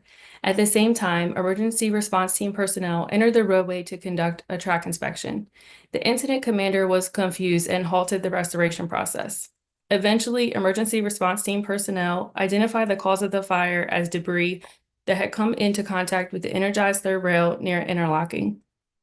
ERT completed the debris removal and power was restored at 1:08 p.m. and after final inspections, normal service resumed. Thank you. That completes this presentation. Thank you, Ms. Key Rose. Are there any questions on these events from Ms. Key Rose? Chair, Commissioner Rouse has raised his hand. Yes, Commissioner Rouse, please. Yes, thanks. Ms. Quiroz, on the one you just mentioned, I think the Foggy Bottom W0362, there was a statement in there. It said that the RTC was working by themselves because the other person was on break. I think the report referred to it as the Buttons train controller. Was it the Buttons person or was it the RTC? That's right. Yeah, so the buttons so they work in pairs. So they usually you would have one person on the radio and one person on the buttons. The radio person is talking on the radio to all personnel in the field, and the buttons person typically would answer the phone and they set the routes throughout the system. So if the radio in this case, the radio rail traffic controller got up to take a break or go to the bathroom, then this button person is also talking on the radio and answering the phones, doing both duties. Okay, but that was the person that was supposed to be giving the authorities to the track, so they arguably should have been most aware of the territory where any incident was happening, correct? Versus somebody just relaying messages on a radio. The person that was there when it happened? Yeah, if it was the person that has direct control over that section of track, according to what it looks like in the report, I guess that's what I'm trying to get to. Is it right? Was it that person or was it the other person? It was the person. No, that's correct. I mean, they both would know. They both have the same tools in front of them. Well, and that was going to be thank you. My other question is, are they both qualified in the same manner? I mean, are they both? Yes, absolutely. Yeah. So either one can do and everything. I'm okay. sorry, go ahead. Yeah, no, that's no, thank you for that, because that was one of my questions is are they able to replace each other basically, or is Yes. one certified to a different level? But that answers that. I guess where the issue and concern here is, and I see this in not only in this report but a couple other ones, is that this lack of understanding of where the incident was, right, and being able to tell somebody, especially when it comes to the fans, what the chain marker is. You know, I pulled out my little cheat sheet from another railroad. You can't see because it's all blurry, but you know, it's almost everybody in operations has some sort of cheat sheet to quickly assess general location, right, within several thousand feet in most cases if you're working on a railroad. But here in a transit agency, I mean, the chain marker, you may not know precisely where it is, but you should have a landmark, the end of a station platform, a control point, something to at least be able to quickly assess where the incident was. And I'm wondering, is this something that we've seen in the past, or might this just be attributed to maybe less experienced controllers in these incidents? Have you seen this issue before in incidents like this? Okay, so is the question about the reporting the incorrect location, or is it just about the chain markers related to fan activation? More particular to the issue of not being able to tell the fan desk where the chain markers, where the incident is. So I think there's a combination. There's a couple layers there. First, the fan desk and that whole process is relatively new, and we do think that it is a positive thing that the control center was trying to take away tasks from the rail traffic controller so that they wouldn't be overwhelmed. So they created a fan desk. So whenever there is a smoke and fire incident, that's completely the fan desk job to operate the fans. And yes, I would agree with the having newer controllers. They are less experienced. And I think with this process of the fan desk, it does say that they need a chain marker. So there's actually a form that they have to fill out. So it's almost like they're maybe stuck with that, and they can't, if they can't fill out that chain marker box, then they're just going to put the fans on at a station and until they get an actual number. But yes, could the rail traffic controller pull up a chain marker and give a number? Absolutely, they can. Okay, I don't want to be labored, but it's stuck out to me because they have done, I think, a lot of work to try to reinvent the process, if you will, in terms of activating fans and the playbook. And as long as people are following the procedures, I think that's a good thing. It's just you can see how easily one thing all that work could go out the window if they don't even know where they are in the location. And I would have thought that would be one of the more fundamental elements, especially for anybody in the control area where they have tools. They're not in a tunnel, right? Operations, if you're in a tunnel, you may not see the next chain marker. It could be smoky. I get that. So it may be difficult for them. But from a control perspective, they should have a lot more purview over what's going on, where the trains are located, and where it was last, or what track segment it's on, even to figure out this train reported it on track 1 of Foggy Bottom Station. It's got to be at least within this area. So Yes. It's one of those things, or maybe as we track this to see if it's a continued issue, because if the entire operation of the fan depends on that one piece of information, and we've seen a couple incidents where they weren't able to relate that information, that's an issue to be worked out. Chair, Vice Chair Lobby also has his hand raised. Yes, Vice Chair Lobby, please. Thank you. Yeah, I think the chain marker discussion is interesting, and you know, chain marking is a surveying term, but essentially it's like the mileposts on the interstate. You know, if you're between two exits, you know, you say I'm at milepost 52 and I got a flat tire or whatever. And somehow I think probably there needs to be some familiarization with the drivers or operators that they use those types of terms when they report smoke or a fire or something, that they know that it's not just between two stations, but if they can give more specific information on a chain marker, that would be helpful to respond. But I think we've talked about that enough. What I wanted to talk about was 3 individuals that essentially made the wrong decision here. The train operator of train 401 volunteered to the rail traffic controller to do an on-track inspection, even though he had passengers on his train. And I would have expected at that point that first the train operator would never have asked that, because the train operator knows you don't do a track inspection with an occupied train. And I would expect the rail traffic controller to also say, no, we don't do that. We're not allowed to do it with an occupied train. But then it goes on, the on-scene commander then instructed the train operator to do a track inspection with people on the train. So essentially, you're sending a train into a tunnel that's full of smoke, and the passengers are serving as the canary in the coal mine. I mean, you know, that's totally inappropriate. And you have 3 senior people here, or 3 people that have been trained and hammered into that you don't inspect track with occupied train, and yet they went ahead and did this. You know, what's wrong here? Why is that message not getting through? So in this incident, the transit was already on the scene. They were at the platform when that train was on track 1. The rail traffic controller did instruct the train to perform a track inspection on track 1 because there was only the smoke and fire on track 2. And the MTPD officer held the train on track 1 while they did their visual inspection on track 2, just not entering the roadway, but just looking at it.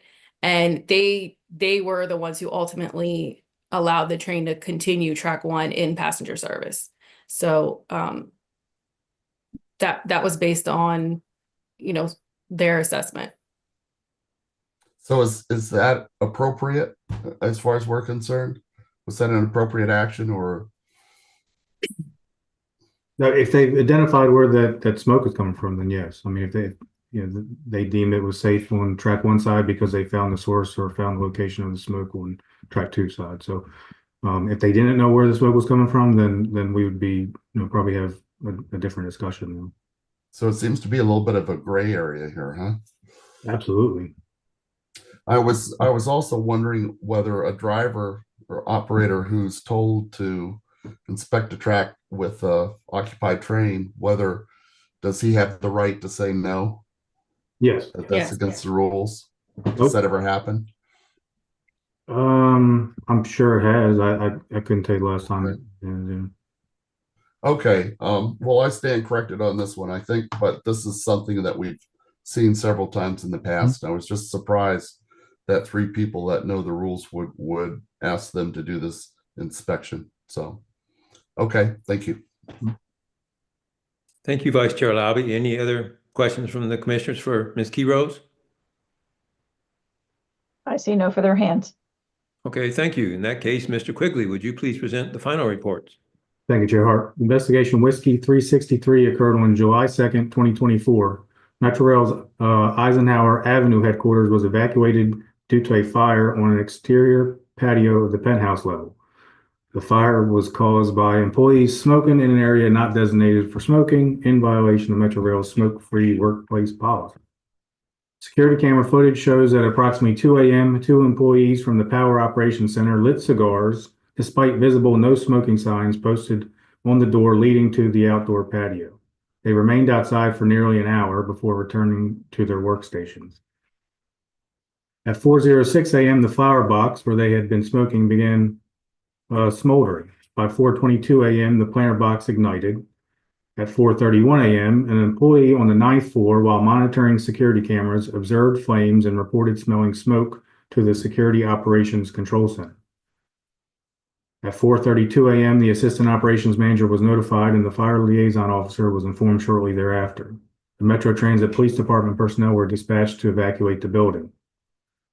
At 4:35 a.m., the Alexandria Fire Department was contacted. The fire alarm activated at 5:41, and employees began evacuating the building. A few minutes later, at 4:48, fire crews arrived and extinguished the fire. By 5:09, fire personnel deemed the building safe for re-entry, and employees were allowed to return.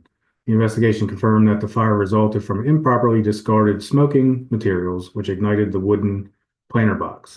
Both employees stated they had placed their cigars in a cup before discarding them in a bathroom toilet, but the evidence indicates that the embers remained active.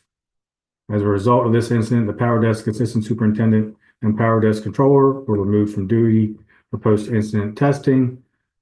High visibility, no smoking signage was installed in the penthouse area, and a designated smoking area was identified at the Eisenhower headquarters on the exterior ground level near the building. While there are no injuries or significant structural damage, this event highlights the importance of adhering to workplace safety policies and the risks associated with violating. Any questions on that one? Yes, Vice Chair Lobby has raised his hand. Thank you, Mr. Quigley. I just had a question. I read in the report that the controllers that were evacuated from the building continued operations using handheld radios.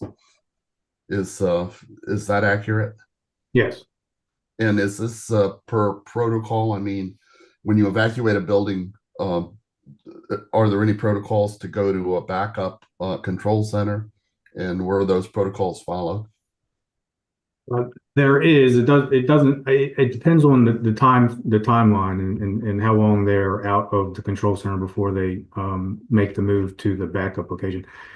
To be honest with you, at this time, I don't know if the backup location was up and running, or it's about an hour away. So because of the time frame they were in, I mean, it's fairly quick. And during overnight, where this was kind of their down period right before revenue starts back up, before they start getting the work crews putting the tracks back together and things like that. So normally, if it was a longer outage, they would have been evacuated to a backup location. Yeah, it was the middle of the night, and I think it's good that they were able to continue operations. I just worry about handheld radios and any issues that might present, especially with all the discussions we've had about radio outages and problems with the radio system. So if we think that was appropriate action, that's fine. Yes, sir. Now, like I said, if this was 7 o'clock in the morning, they would have had to go into a backup location, just because you have a lot of trains and a lot of movement going out there. But because of how the railroad looks like at 5 o'clock in the morning, it's a little bit more manageable, and that sense of urgency is not there yet. Thank you. Thank you, Vice Chair Labby. Any further questions? Okay, please continue. All right.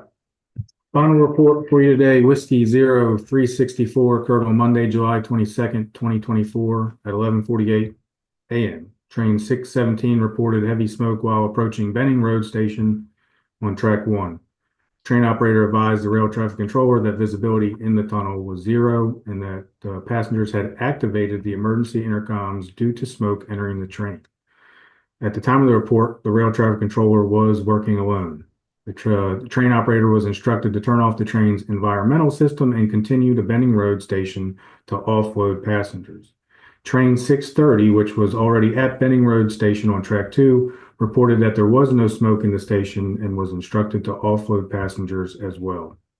Security personnel began evacuating the station and emergency ventilation fans were activated. However, due to the inability to provide a chain marker to the fan desk, the system defaulted to a fan configuration that only ventilated the station platform, leaving tunnel fans off. At 11:52 a.m., an emergency response from DC Fire and Emergency Medical Services and the Metro Transit Police Department was requested. At 12 p.m., the fire department arrived and established an incident command post at the station entrance while the Metro Transit police personnel ensured station evacuation. At the same time, train 630, which had been previously offloaded, was instructed to perform a track inspection, but the train operator reported that heavy smoke was in the tunnel and was instructed to reverse back toward downtown Largo away from the smoke. Delays in power de-energization created additional challenges. There was initial confusion regarding whether shutting down power at Benning Road Station would impact the D&G junction due to power reconfigurations that had been made for maintenance purposes. As a result, train routing was unnecessarily revised multiple times, delaying confirmation that the third rail was fully de-energized. Power was initially reported as off at 12:02 p.m., but it was not confirmed fully de-energized on both tracks until over an hour after the first report of smoke. Throughout the response, there were significant communication challenges. Metro Transit Police Department personnel reported that their radios did not work properly in the tunnel, forcing them to rely on cell phones to coordinate. The fan desk required a chain marker for accurate fan activation, but was not provided one, which delayed tunnel ventilation efforts. The emergency response team requested fan adjustments to better manage the heavy smoke, but because those requests had to go through the operations manager for approval, there were additional delays. The fan adjustments were not granted until 12:48 p.m., nearly an hour after the initial report of smoke.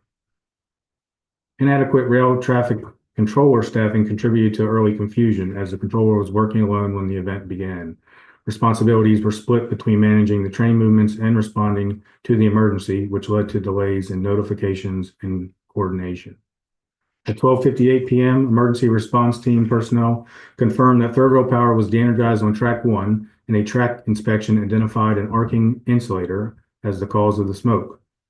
The insulator was removed. PRT and all personnel cleared the roadway and requested third rail power to be restored on track 1. There was a miscommunication between management in the control center that led power to be restored before the required radio announcements. A test train confirmed that track 1 was safe for passenger service and normal operations resumed shortly thereafter.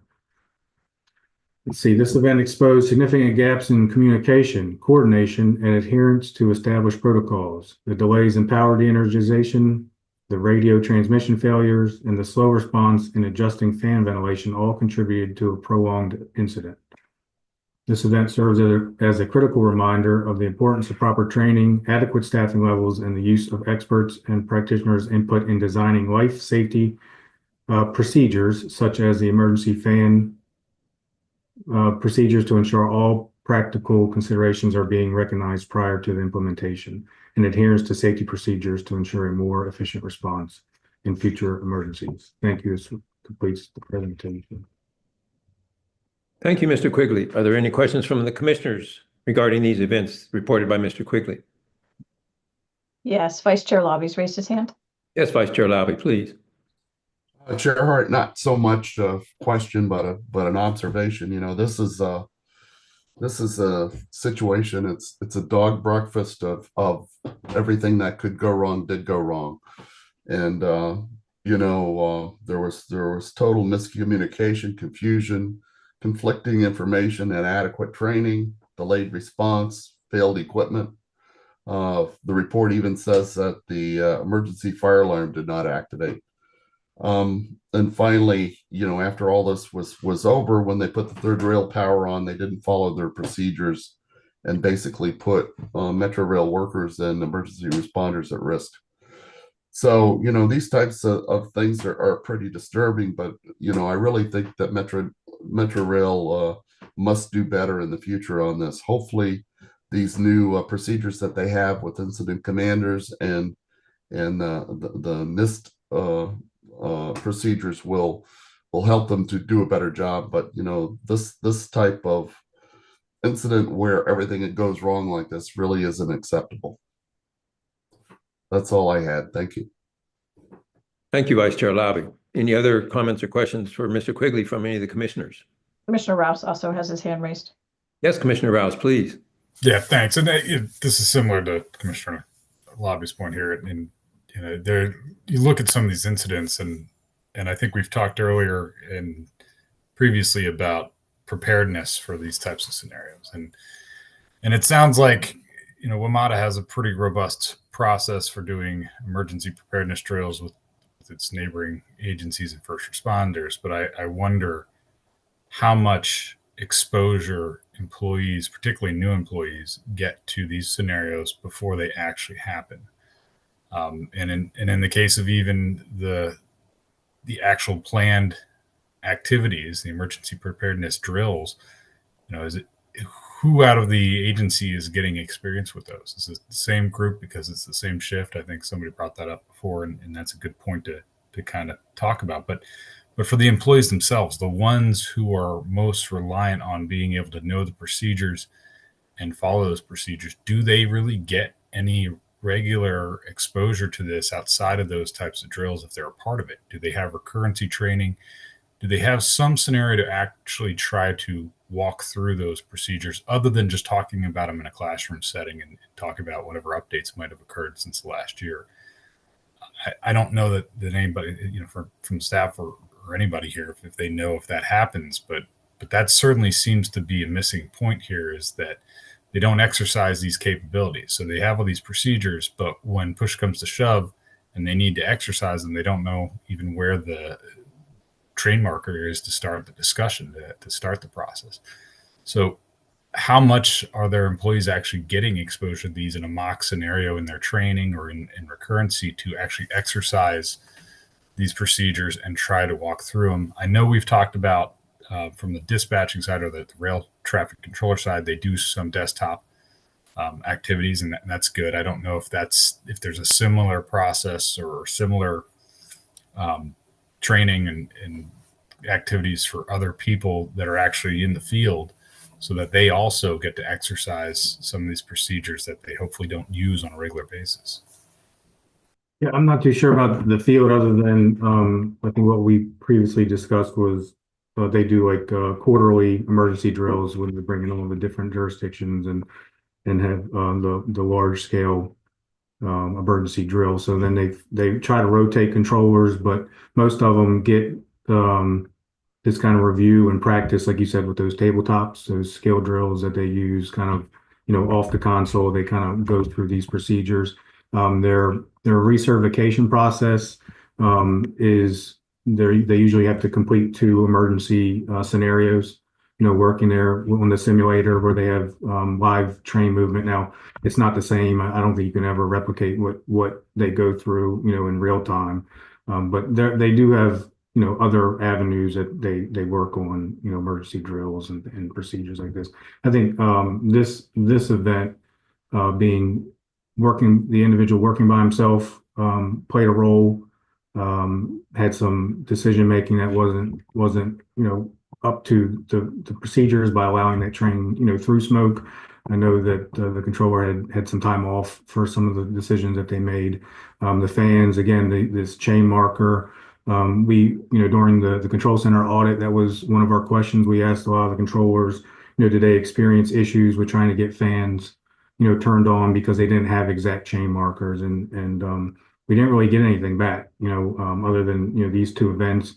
A lot of controllers didn't kind of run into those issues, whether because they have the tools in front of them to pull up the chain markers. So It's something we can address through that control center audit. It's something we've discussed with control center, management about, looking at the whole playbook and the training, the tools that people have and making sure, because like you said, you don't need an exact chain marker. You can pull up a screen and have a relative good idea on where that train is and how you should exercise the fans based on the playbook. So Yeah, and I don't know that it's necessarily on the control side either. We've given a lot of focus to that, and rightfully so. And the Rock has really been kind of reinvented here in many ways. But we talk about our WP all the time.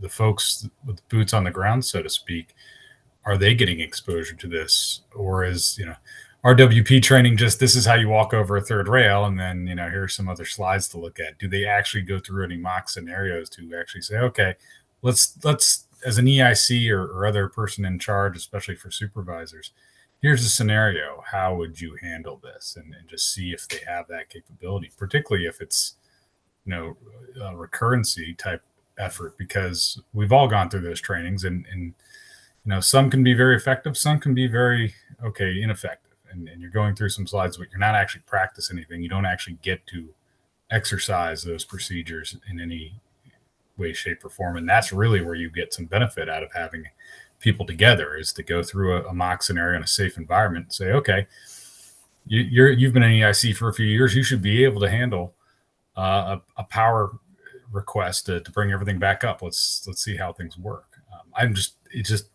Talking and speaking out loud here, it's just one of those things where's the disconnect? To Commissioner Lobby's point, there you get this whole scenario where you look at everything and go, well, how did that happen when they've done all this training and do all these activities? And I do think they're trying, especially if you look at the activities with redoing the fan procedures, the work they've done at the Rock.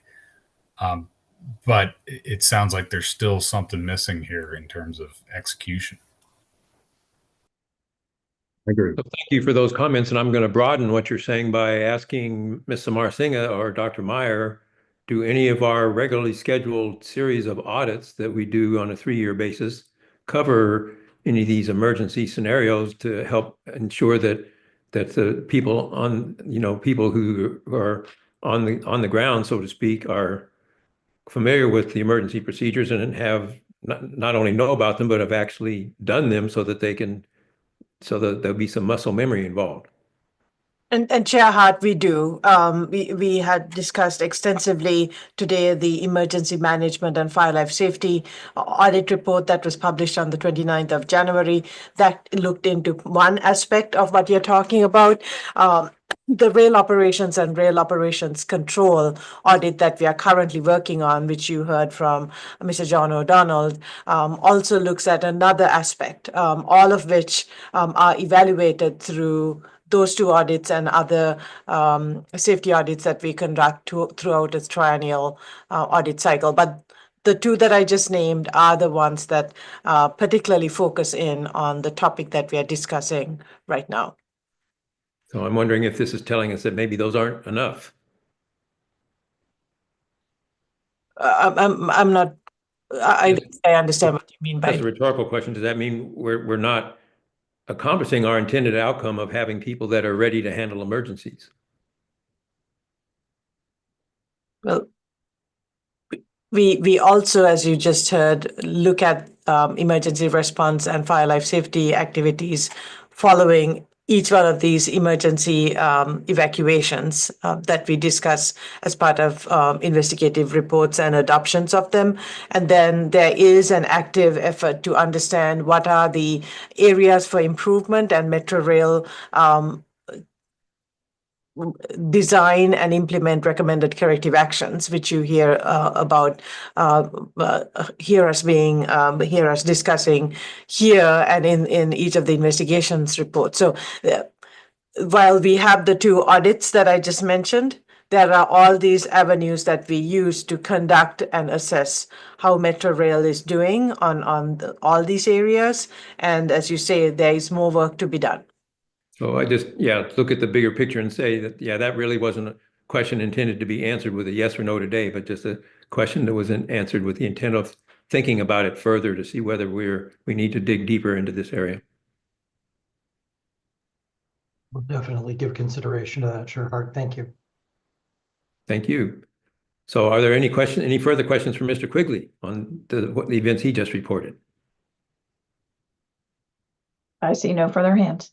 Okay, thank you, Ms. Silva. In that case, it would be time for a motion. Is there a motion to adopt the investigation reports that we have just been presented, all 5 of them, Whiskey W0360, Whiskey 361, 362, 363, and 364? Is there a motion for those 5 reports? So moved. Okay, Commissioner Vice Chair Laube, is there a second? A second. Okay, second. All those in favor, please raise your hand and say yay. Yay. All opposed, please raise your hand and say nay. Chair, the vote is 5 yeas, 0 nays. Commissioner Higgins is voting for Maryland since Commissioner Conklin needed to leave. So the motion passes as presented. Okay, thank you, Ms. Silva. So we have no resolutions or other actions on our agenda today. Are there any other questions or is there any other discussion from the commissioners? Chair Hart, can I bring up one item? Please, Vice Chair Laube. You know, we had a very good discussion on automatic train operation, these station overruns. And I know that in the future, that Metro Rail will want to expand this program to some other lines beyond the red line.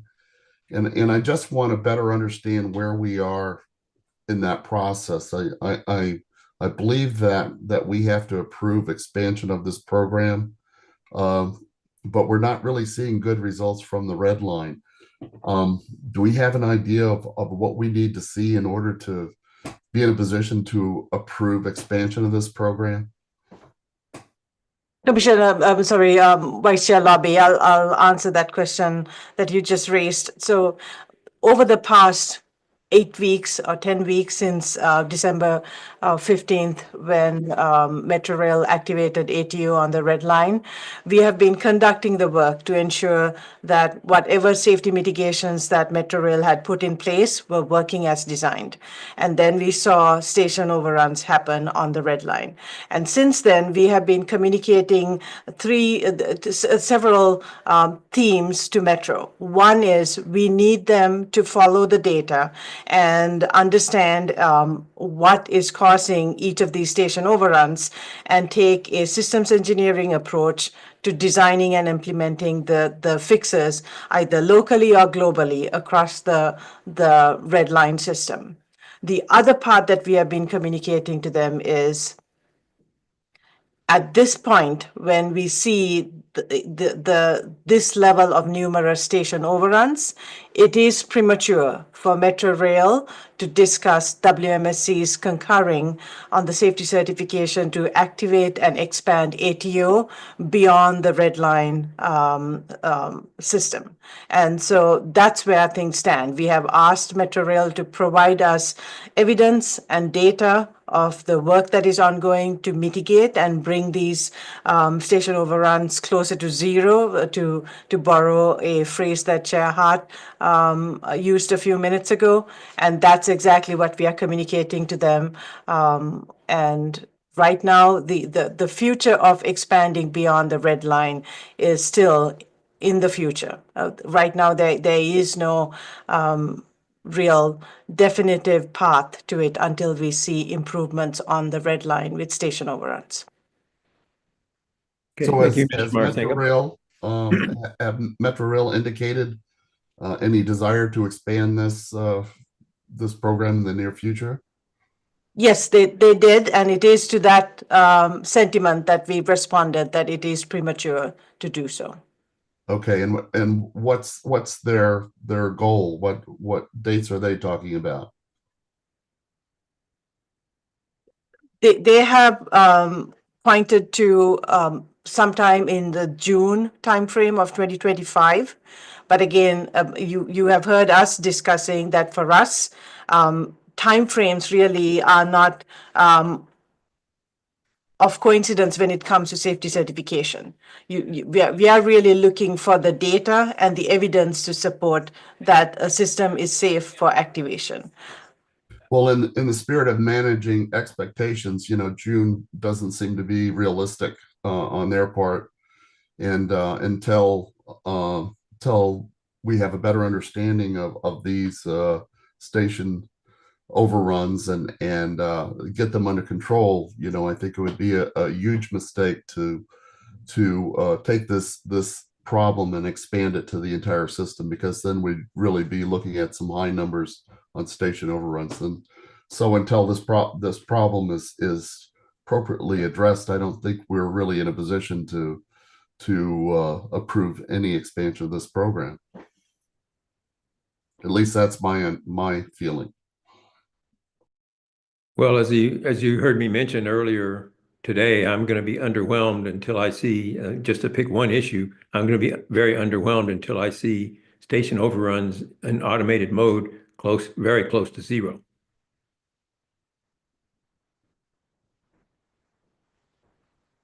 And I would agree with that position, Chair Hart. There's certainly no objection or disagreement coming from staff on that matter. So are there any other questions or any other discussion from any of the commissioners?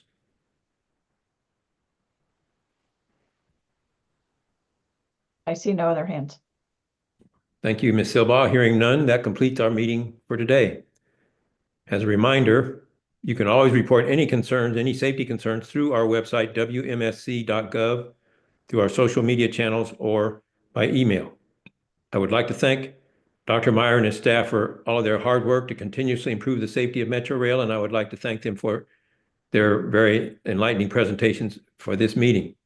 I'd also like to thank the commissioners for being so engaged in the process as demonstrated, among other ways, in this meeting. And finally, I would like to thank the members of the public who attended this meeting.